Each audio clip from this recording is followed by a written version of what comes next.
All right, let's just jump right into this. Welcome to today's Explainer, where we're going to unpack one of the most fascinating, tightly guarded, and frankly mind-bending secrets hiding in plain sight, the Pentagon's Ghost Army. Specifically, we're looking at a highly classified program known as signature reduction, and we're going to approach this from a very specific angle today. Imagine you are a high-level government official trying to assess the massive operational risks involved in a program like this. Because if you've ever wondered how modern espionage actually works in an era where everyone has a camera in their pocket and a digital footprint miles long, you are in the exact right place. We're going to break down exactly how this shadow world operates. $1 billion.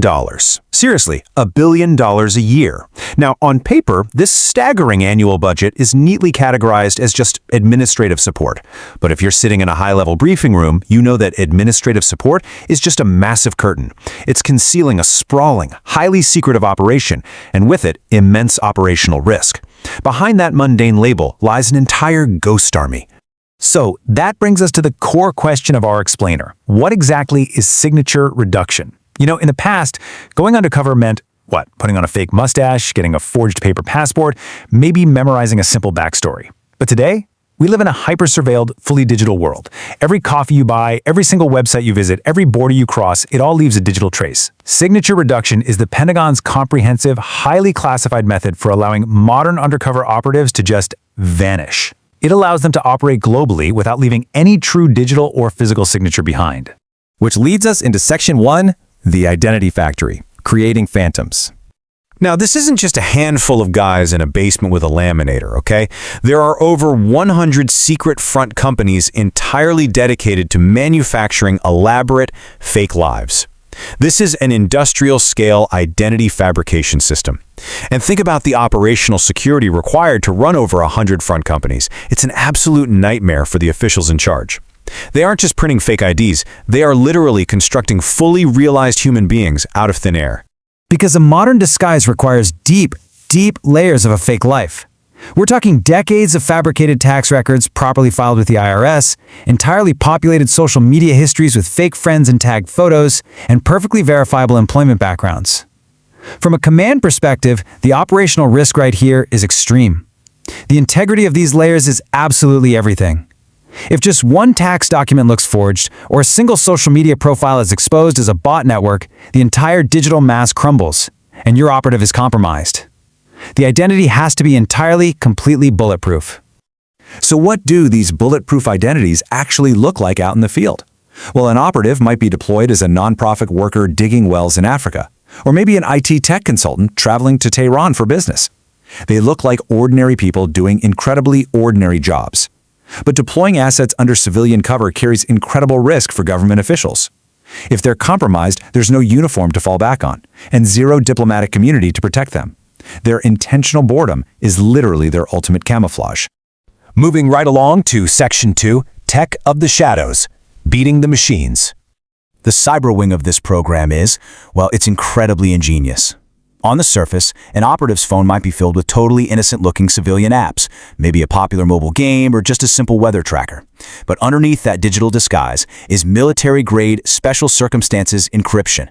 That weather app, it's actually a secure, heavily encrypted direct line straight to the Pentagon servers. It allows operatives to communicate in real time, right out in the open, while completely hiding their digital footprint from hostile foreign intelligence. But it's not just software. How does a ghost actually travel internationally when modern airports use facial recognition, biometric eye scanners, and electronic e-passports? Well, operatives are equipped with physical cloaking devices designed specifically to bypass or spoof modern biometric security. They literally have to trick the most advanced security checkpoints on the planet just to commute to work. It's wild. All right, let's zoom out a bit for Section 3. Gray Zone Missions, the Theater of Shadows. To really grasp what they're doing, we have to understand the gray zone. These are covert operations that fall perfectly into the messy middle ground between traditional diplomatic statecraft and standard kinetic military combat.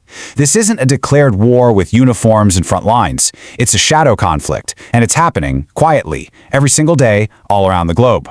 And in the gray zone, the stakes are staggering. We're talking about operatives sabotaging foreign nuclear facilities without a single official shot ever being fired.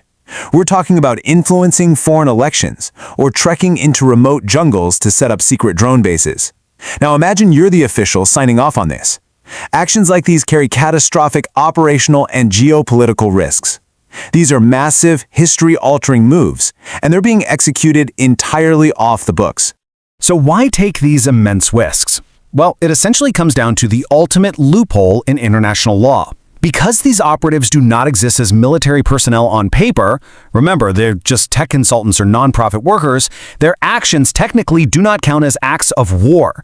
It gives the government total plausible deniability. If a tech consultant gets caught tampering with a nuclear centrifuge, sure, it's an espionage crime, but it doesn't automatically trigger a formal military war. It's brilliant, for sure, but it is an incredibly delicate tightrope to walk. Which brings us to our final part, Section 4, the moral dilemma, the cost of secrecy. The crucial point we really have to reckon with here is that the line between soldier and citizen has permanently blurred. When the military embeds covert operatives into everyday civilian life, having them adopt the personas of humanitarian workers or business people, it fundamentally changes the rules of engagement for everyone.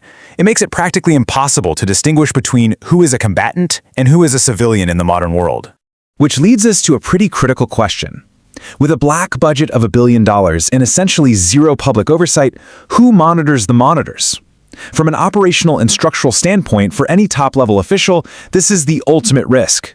When a program operates entirely in the dark, wielding the power to sabotage nuclear plants and bypass global security without any real accountability, the potential for overreach is just enormous. The signature reduction program is absolutely a masterpiece of modern espionage, but it asks a lot of trust from a system that was designed around checks and balances. I want to leave you with a chilling takeaway directly from our source material today. In the wars of the future, the most dangerous weapon isn't a bomb. It's a person you'll never even notice. As technology evolves, so does the art of hiding right inside it. The Ghost Army is already out there, and the very nature of their success is that we will never, ever see them. Thank you so much for joining me for this explainer. Keep your eyes open, and we'll see you next time.